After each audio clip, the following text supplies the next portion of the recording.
ఒక సామాజిక ప్రయోజనాన్ని ఉద్దేశించి రాసిన పాటలు కొన్ని ఉన్నాయి. ఉదాహరణకి రాముడు భీముడు సినిమాలో చూడండి, ఆ సిగరెట్ కాలిస్తే వచ్చే నష్టాల మీద హాస్య జంట మీద ఒక చక్కటి పాట. సరదా సరదా సిగరెట్టు ఇది దొరలు కాల్చుబల్ సిగరెట్టు, కంపుగొట్టు ఈ సిగరెట్టు ఇది కాల్చకోయినాపై ఒట్టు, ఈ సిగరెట్టుతో ఆంజనేయుడు లంకా దహనం చేశాడు అంటాడు వీడు. ఎవడో కోతలు కోశాడు అని అన్ని కౌంటర్ చేయటం. ఆ రకంగా మొత్తం మీద సిగరెట్ కాల్చడం వల్ల వచ్చే అనర్థాల గురించి చాలా చక్కటి సందేశం కూడా ఇచ్చారు. అలాగే అన్నిటికంటే చూడండి, కులగోత్రాల్లో పాట ఉంటుంది. ఈ పేకాట వల్ల మొత్తం కొంపలు నాశనం చేసుకునే వాళ్ళ గురించి, అయ్యయ్యో చేతులు డబ్బులు పోయెనే, అయ్యయ్యో జేబులు ఖాళీ ఆయనే, ఉన్నది కాస్త ఊడింది సర్వమంగళం పాడింది, పెళ్ళామెళ్ళో నగలతో సహా తిరుక్షవరమైపోయింది. మరి అందులో సందేశం ఎంత చక్కగా ఉందండి. అందుకని అది నిజమైన హాస్యం అంటే. ఇవాళ హాస్యం కాదు, అపహాస్యం మాత్రమే ఇవాళ.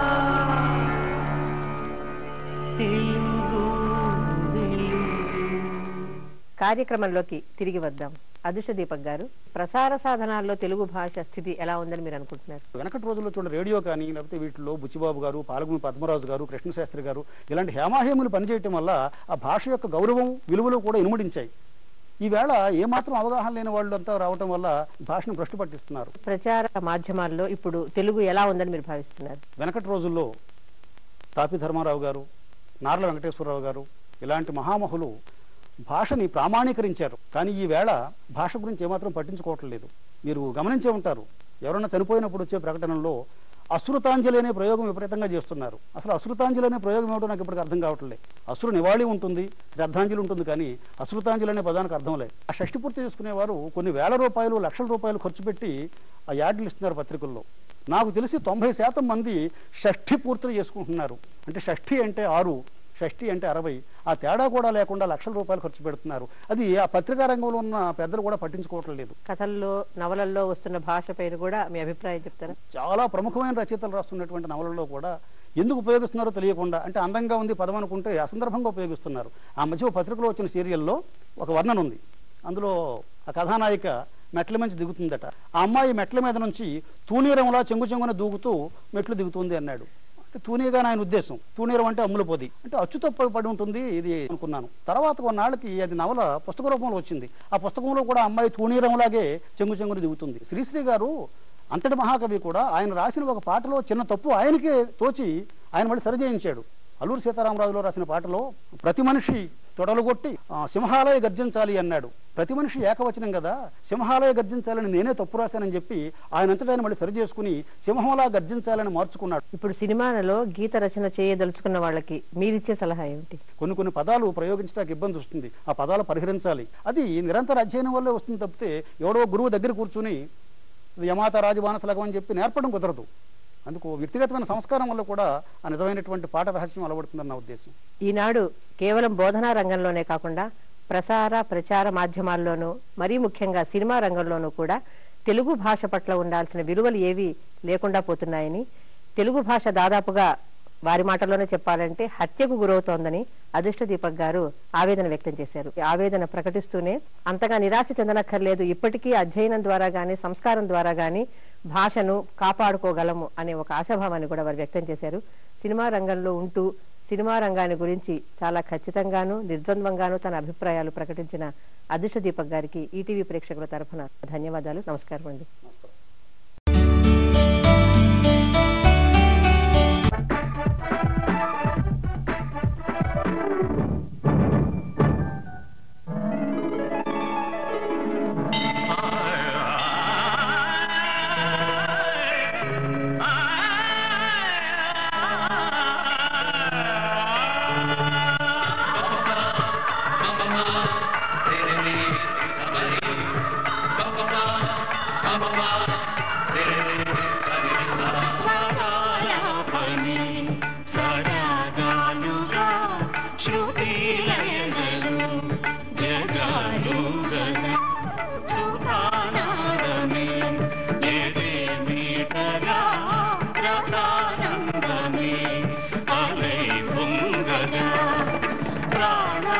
పులకించగా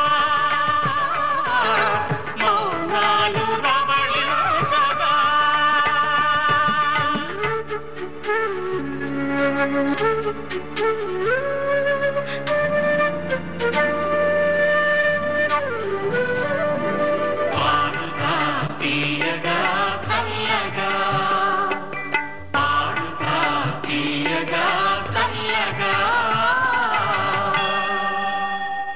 కోల్గేట్ పాడుతా తీయగా. మానవత్వం పరిమళించి మంచి మనసుకు స్వాగతం. బ్రతుకు అర్థం తెలియజేసిన మంచి మనిషికి స్వాగతం స్వాగతం. మానవత్వం పరిమళించి మంచి మనసుకు స్వాగతం.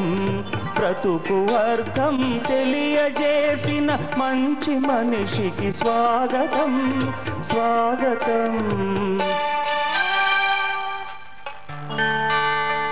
మౌనమే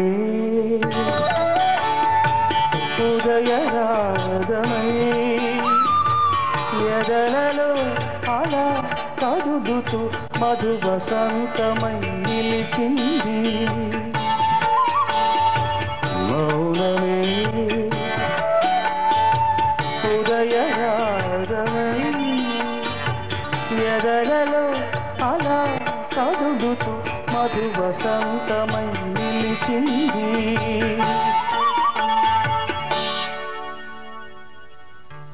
హై దేశంలో దొంగలు పడ్డారు మహతస్సదియా.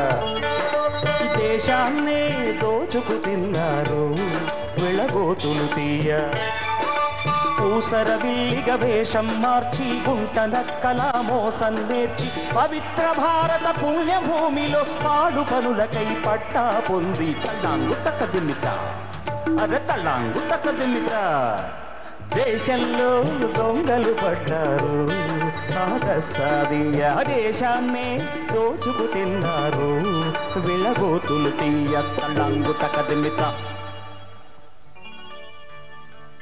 ఎన్నాళ్ళమ్మా ఎన్నేళ్ళమ్మా శోకాల ఈ చీకటి వేకువ రావాలమ్మా వేదన తీరాలమ్మా. ఎన్నాళ్ళమ్మా ఎన్నేళ్ళమ్మా శోకాల ఈ చీకటి వేకువ రావాలమ్మా వేదన తీరాలమ్మా. ఓ చిట్టమ్మ చిన్నమ్మ చిలకమ్మ సీతమ్మ నా మాట వింటారా? ఓ చిన్నారి పొన్నారి సింగారి బంగారి నా పాట వింటారా?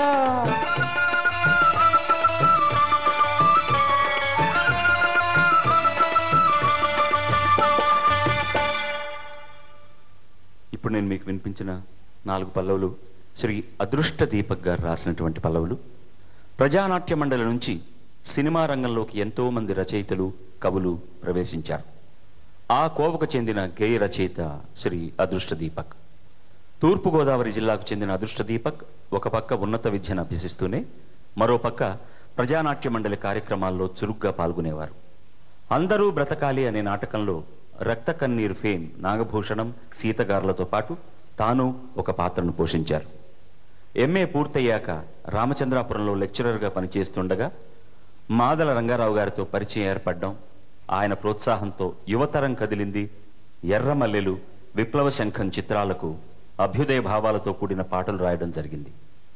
నేటి భారతం చిత్రంలోని మానవత్వం పరిమళించి అన్న పాటతో ప్రేక్షకుల దృష్టిలో కూడా గుర్తింపు తెచ్చుకున్నారు. టి కృష్ణ గారి దేశంలో దొంగలు పడ్డారు, వందే మాతరం చిత్రాల్లోని పాటలు కూడా చాలా ప్రాచుర్యం పొందినవి. ఈ మధ్య కాలంలో జైత్ర యాత్ర, మా ఆయన బంగారం మొదలగు చిత్రాల్లో తాను మాత్రమే రాయగలిగే మంచి పాటలు రాశారు. ప్రాణం లాంటి కవితా సంపుటాలన్నింటినో రచించిన శ్రీ అదృష్ట దీపక్ ప్రస్తుతం ద్రాక్షారామంలో లెక్చరర్గా పనిచేస్తూనే తన అభ్యుదయ రచనా వ్యాసంగాన్ని కొనసాగిస్తున్నారు. వారి సాహితీ సేవలకు గాను మన ధన్యవాదాలని మన కరతాళ ధ్వనుల ద్వారా తెలియజేసుకుందాము.